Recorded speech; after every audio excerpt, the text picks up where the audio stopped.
What is up, everyone? My name is Mr. J, and today I am bringing you a Digimon deck profile. So Hugo got second place today with his BlackWarGreymon list. It's the notorious list. He's been running around, clapping cheeks. So he's gonna go ahead and just give you the rundown on his techs and his spice. So go ahead, Hugo, take it away. Hi everyone. All right. So to start off this list, I start off with for the 5 babies. I start off with the just draw 1 Koromon. So and then just a plus 1K. So the big main deck on why I play the draw 1 considering more than just the 1K is that red bricks a ton. So a lot of my priorities are if I'm gonna swing, it's a way to unbrick my deck and just try to get an out as much as I can. So the plus 1 draws are just definitely more needed compared to the plus 1 Koromon, and it's usually just there for scenarios in case it needs a DP boost. But I definitely prefer the plus 1 just in general. It helps out in more situations. So that's the babies out of the way. Next up, I play 13 rookies. So let's start off with the first basic one. I play the starter deck Agumon. Let me just address this in the room. I do not play the promo Agumon. My own reasoning is that I actually do not own it. I'm not trying to spend a lot of money, especially because with BlackWarGreymon kind of going up in price, I've always just been a budget player and wanting to do as much as I can with very little resources. So plus these have never failed me. They're never really a bad option. Gets the job done. Nothing wrong with that. Next one, I go for just the Searcher Agumon. I have 2 from pre-release. I'm still trying to get rare. You're gonna see mixed rarity on here. Sorry about that. But no, it's just your main searchers. You're always going to pair it up, and I play for Tamer. I play Nokia, so this is always going to be the good combo you're going to go to just to search everything out, and it's like what you're always going to be playing. Next up for another one, I play 3 Agumon X Antibody. I don't play 4. I think it's very bricky.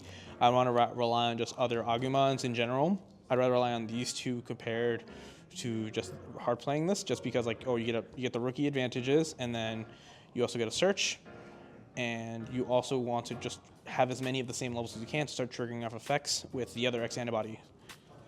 So there's that one. And then, let me just move this out of the way. This is my personal tech that I think I love playing is Black Agumon. So the two cost drop for 4K. So the reason why I mainly just play 2 is that I want some type of scenario where I don't want to drop just 3 memory and just give it to my opponent, say or even about 1, because I think my priority on this deck is just choking the opponent and just getting as much resources as you can. So if I'm going first, I don't want to give my opponent 2, I just want to give them 1 immediately. So just because it digivolves for 1, I just want to rely on the raising. You get 1, get a draw, call it a day. Your opponent can't do too much as you start off, and it gains momentum.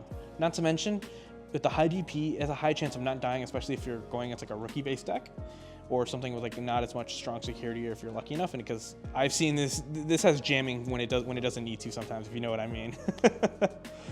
But no, that's my rookie lineup.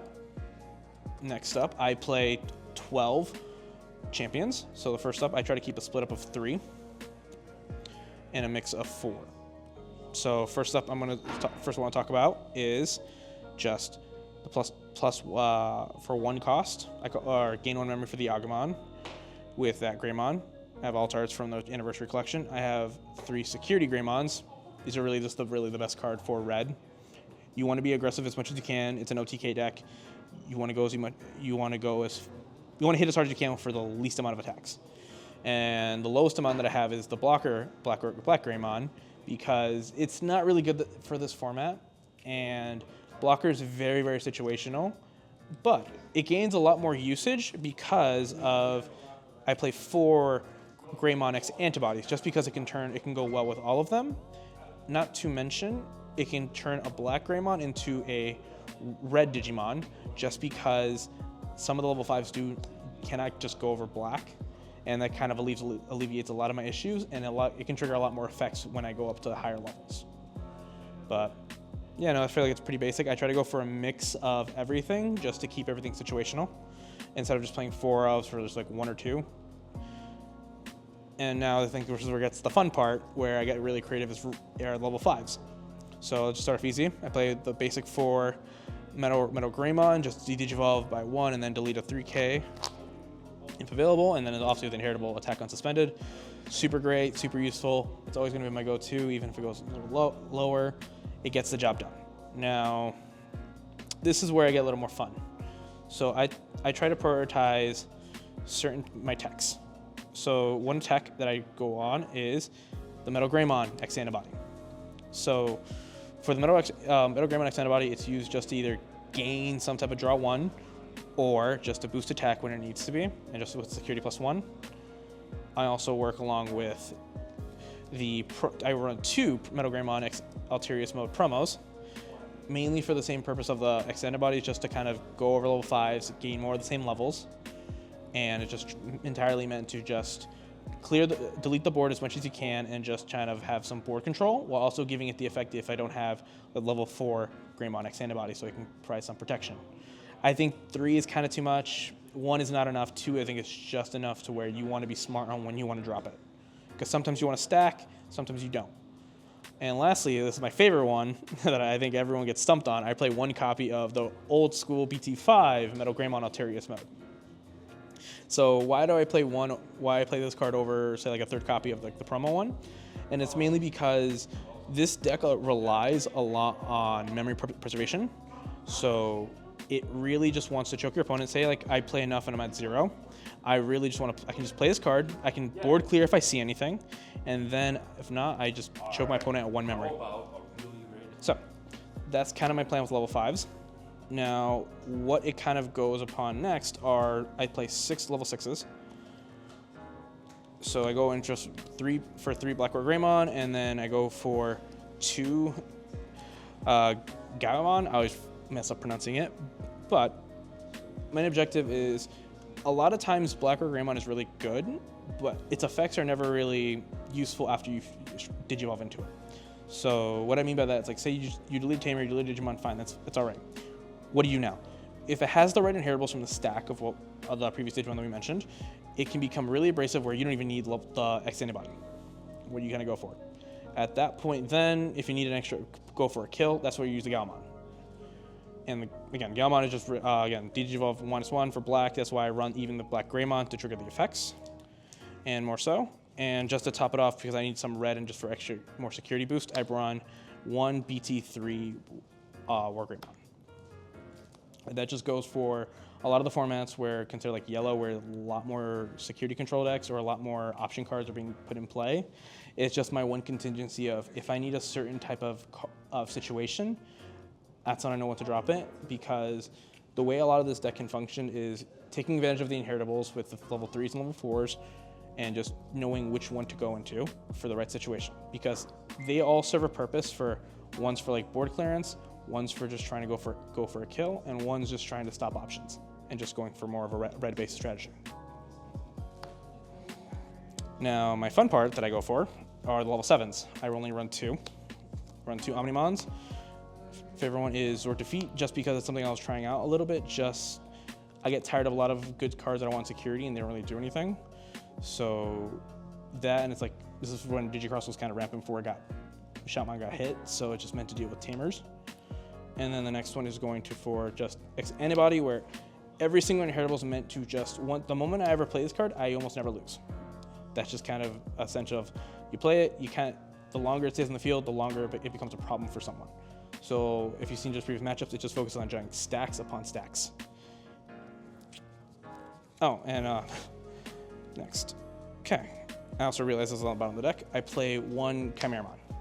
The reason why I keep it separate, because it creates something like a last minute change, and it focuses on a certain type of strategy that doesn't really go by with the deck, where I tend to build very wide, and I tend to brick a lot with level 4s, and this kind of alleviates a lot of the problems where you can skip a level 5, and you only use a resource of, you want to recycle one of your trash cards, and then just go, and you swing in and go for the kill. Or you want to build up to a level 6 immediately. Like, I think I've gone up to a level 6 by turn 3 or turn 5 with like very little memory. So that's kind of what the Chimeramon's for. You really only need 1. If you get it, you don't. It's all about resource management. What can you handle with it?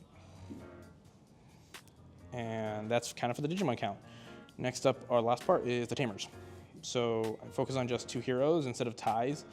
I mean, the only reason why, because I do not really focus on security checks. I think it already can do enough as it is, with enough board clearance and control, that I think its weakness is just getting DP. And this is a choice I made ever since Mother was kind of a big thing, just because I want to focus on getting a high enough DP count.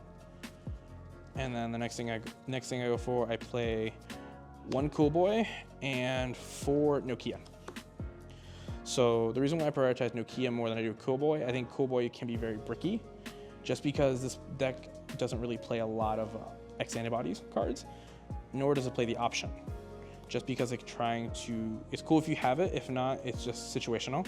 Nokias are really where you get a lot of your combos off for me, and that's where you can just reduce cost and just kind of climb up. Because the objective is to get to the 5s and 6s, and mainly 7 if you can, and just have the inheritables, just gain as much control and climb. So the biggest weakness this deck has is Deathexmon. However, you just have to. This deck allows you to switch up strategies enough to where if you need to hide, you can hide. So Tamer are not really gonna be an issue, because like once you get like at least a level 3 or 4 available, and you built up enough memory and or enough cards in your hand to go 5 and 6, you're kind of golden to kind of at least deal with a Deathexmon, or if not, just trying to kill for game and have enough something for protection. But that's my strategy. I try to go for a mix of everything that this deck can go for and just adapt when it doesn't break, of course. But yeah, that's my profile. Thank you. Thank you, Hugo. If you guys want to check out some of his matches, he does have a lot of matches on the channel. He's BlackWarGreymon or Gaiomon. It's always him who's playing on the channel. So if you want to see his deck in action, just check it out on the channel. Thank you, Hugo.